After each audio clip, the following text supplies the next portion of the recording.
the most beautiful girl in Efunla village. In the heart of a small village called Efunla, where the air smelled of roasted maize and the sound of drums filled the evening sky, there lived a young lady named Kaka.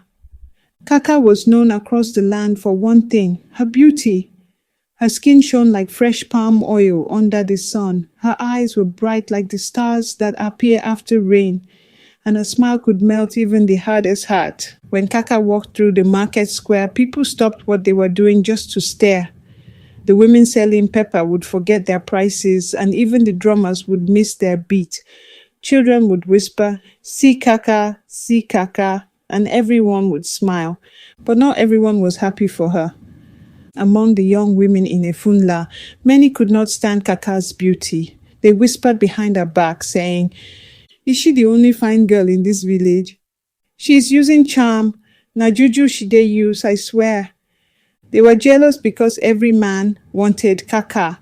From the rich farmers to the hunters, even the chief's nephew, all of them wanted her hand in marriage.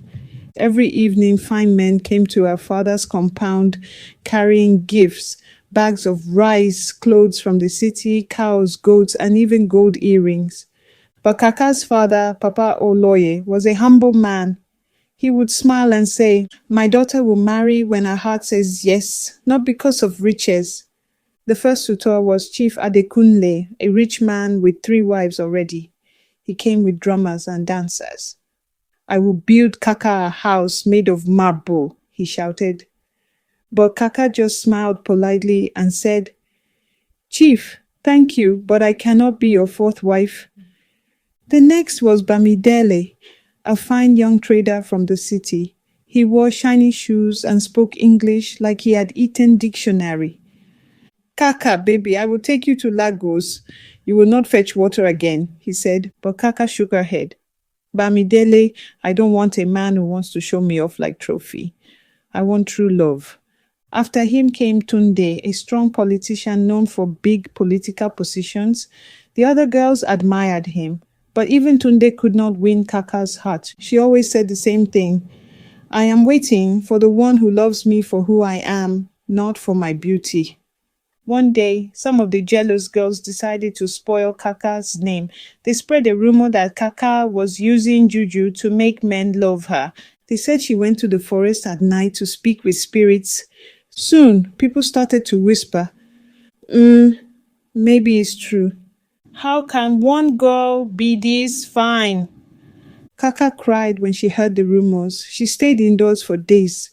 Her mother told her, "My daughter, the moon does not hide because dogs bark. You are who you are. Let your light shine." So Kaka lifted her head again and faced the world. One day, a stranger came to Efunla. His name was Kunle, a young farmer from a faraway village. He was not rich, but he was kind and hardworking.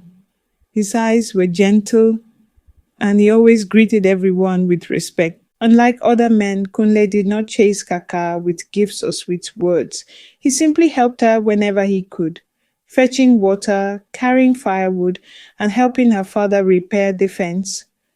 At first, Kaka didn't pay him much attention. She thought he was just another admirer. But over time, she noticed something different about him. He never talked about her beauty, only her kindness. One day he told her, "Kaka, you are beautiful, yes, but it is your heart that shines the brightest." Kaka smiled for the first time in a long while. No one had ever said that to her. Months passed, and Kunle continued to care for Kaka's family. When her father fell sick, Kunle was the one who stayed by his side, fetching herbs and water. The whole village saw his kindness, and slowly the gossip about Kaka stopped. People began to respect her again. One evening, as the sun painted the sky orange, Kaka said to Kunle, "You have shown me that love is not about riches or fine words. It is about care and truth." Kunle smiled shyly and said, "Then let me care for you forever." And that was how Kaka found true love, not from the rich men who flaunted gold, but from the humble heart that saw her soul. Their wedding was the biggest Efunla had ever seen.